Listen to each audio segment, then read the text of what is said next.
Today's the first episode of Geeky Grandma Reads a Book. And I'm reading this book to my 7 grandchildren and anyone else who wants to listen. My grandchildren are Ethan, Hazel, Caleb, Levi, Prometheus, Orion, and baby Noah. Noah's the youngest. Today's story is The Proverbial Mouse by Moira Miller. So I'm going to read the story, then I'm going to show you the pictures as we go. And actually, the inside is very beautiful. Okay, let's do it. In the middle of the night, in the dark that follows light, a little mouse stirred and stretched, twitched his whiskers, and woke up. "Bless me," said the little mouse, "there is nothing to eat around this house.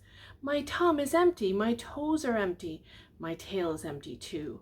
He sharpened his toes, he wiggled his nose, and he set out to hunt for food. Out into the shop he crept. All was quiet, all was still. Only the dust danced in the moonlight. That's the first picture. And that's the second picture.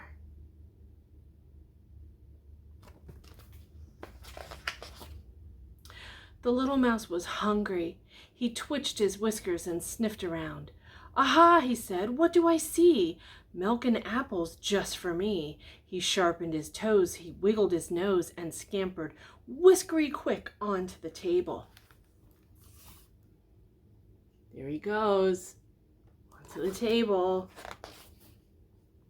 But the milk and apples were not what they seemed to be. "Look before you leap," said the Jack-in-the-Box. A Jack-in-the-Box is a toy. It's a toy that you put the lid down and you wind it and he pops up, and they call it a Jack-in-the-Box. The little mouse was still hungry. He twitched his whiskers and sniffed around. "Oh ho," he said, "what do I see?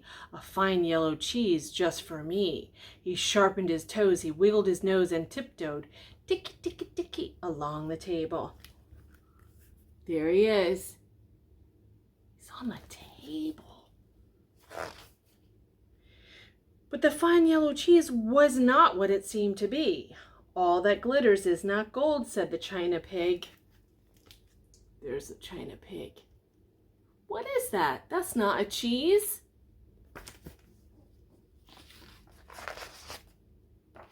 The little mouse was still more hungry. He twitched his whiskers and he sniffed around. "Tee-hee," he said, "what do I see? A sugar-iced cake just for me." He sharpened his toes, he wiggled his nose, and scampered twist, whisk down the rope. Look at him climbing down the rope.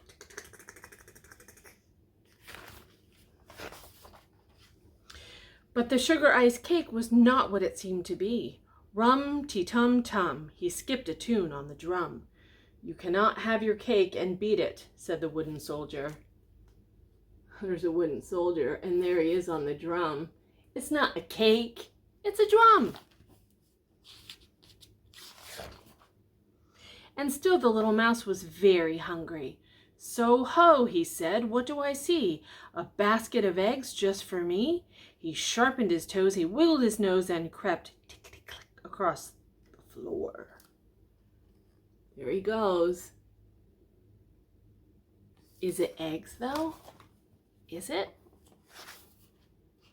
But the basket of eggs was not what it seemed to be. "Don't count your chickens before they hatch," said the fluffy bird.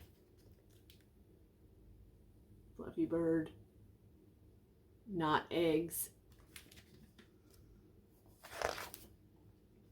The little mouse was hungrier than ever. His tummy rumbled. The little mouse grumbled. "My tum is empty, my toes are empty, my tail is empty too." He danced a little hungry dance, rickety, tickety, tickety, scritch on his 4 pink feet. Under the counter by his dish of milk, the marmalade cat cocked an ear and opened one eye, one green spy eye. He twitched a whisker, he stretched a claw, a long, sharp claw. His tummy rumbled, his little pink tongue licked his lips. Out he crept on 4 soft paws. Oh no. But still the little mouse danced his hungry dance, rickety, tickety, tickety, scritch on his 4 pink feet. There's his 4 pink feet. But look, uh-oh, what's going to happen? The cat pounced, the dish bounced, lickety-split, the little mouse skipped up to a high shelf. The marmalade cat snarled and spat, his paws in a puddle, his fur all wet. No use crying over spilt milk, squeaked the little mouse from the top of the shop. True, growled the fat, furry brown bear on the shelf by his side. Now what's going to happen? He's so hungry.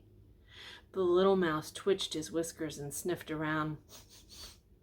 Aha, he said, what do I see? Bread and cheese, a feast for me. He sharpened his toes, he wiggled his nose, and squeezed past the fat, furry brown bear. And the bread and cheese were exactly what they seemed to be. In the middle of the night, in the dark before the light, the little mouse nibbled and nibbled until his tail was full, his toes were full, and his tum was very full. Aww. He finally got to eat. The end. Did you like the story? Should I read more stories another time? I will do that. That is how I want to keep connected to all you kids and my grandchildren. So I want to say goodnight to Ethan and Hazel and Caleb and Levi and Prometheus and Orion and baby Noah and all the other kids that are listening. And if you comment down below, I will say hello to you. Have a great day.